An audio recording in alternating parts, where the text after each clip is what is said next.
আসসালামু আলাইকুম। বেসরকারি শিক্ষকদের বেতন বোনাসের জিও জারি। ভিউয়ার্স, আপনারা দেখতে পাচ্ছেন এটা আজকের পর সর্বশেষ আপডেট, অর্থাৎ মঙ্গলবার 25শে মার্চ 2025-এর পর সর্বশেষ আপডেট সংবাদ। চলুন ভিউয়ার্স, আমরা কথা না বাড়িয়ে বিস্তারিত দেখে আসি।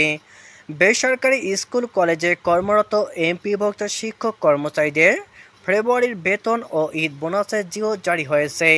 চলতি সপ্তাহের শেষ দিন অর্থাৎ বৃহস্পতিবার 27শে জানুয়ারি তারা ফেব্রুয়ারির বেতন ও ঈদ উল ফিতরের বোনাসের টাকা পেতে পারেন।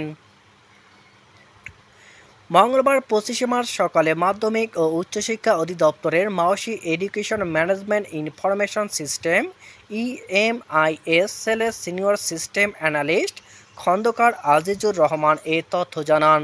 তিনি জানান, শিক্ষা মন্ত্রণালয় থেকে জিও জারির পর আরও কয়েকটি ধাপ রয়েছে। তার মধ্যে আইবাস থেকে তথ্য পাঠানো অন্যতম। আইবাসের তথ্য পাঠানোর ক্ষেত্রে টেকনিক্যাল কিছু ইস্যু তৈরি হয়েছে। আমরা সেটি সমাধান করে দ্রুত বেতন বোনাস ছাড়ের চেষ্টা করছি। আজ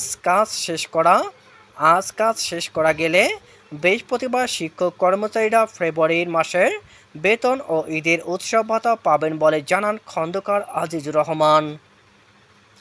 জানা গেছে, সরকারি কর্মকর্তা কর্মচারীরা ইফটির মাধ্যমে বেতন ভাতা পান, তবে বেসরকারি শিক্ষা প্রতিষ্ঠানে কর্মরত এমপিভুক্ত শিক্ষক কর্মচারীদের বেতন ভাতা সরকারি কোষাগার থেকে ছাড় হলেও তা রাষ্ট্রায়ত্ত 8টি ব্যাংকের মাধ্যমে অ্যানালগ পদ্ধতিতে ছাড় হতো। এই অর্থ তুলতে শিক্ষকদের নানা ভোগান্তিতে পড়তে হতো। গত 5 অক্টোবর বিশ্ব শিক্ষক দিবসে ইফটিতে বেসরকারি শিক্ষকদের এমপিওর বেতন ভাতা দেওয়ার ঘোষণা দেয় শিক্ষা মন্ত্রণালয়।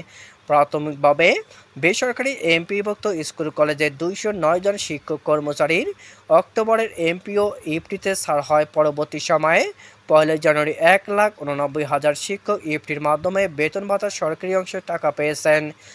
দ্বিতীয় ধাপে 67,000, তৃতীয় ধাপে 84,000 এবং চতুর্থ ধাপে 8,200-এর অধিক কর্মচারীকে ডিসেম্বরের বেতন দেওয়া হয়েছে।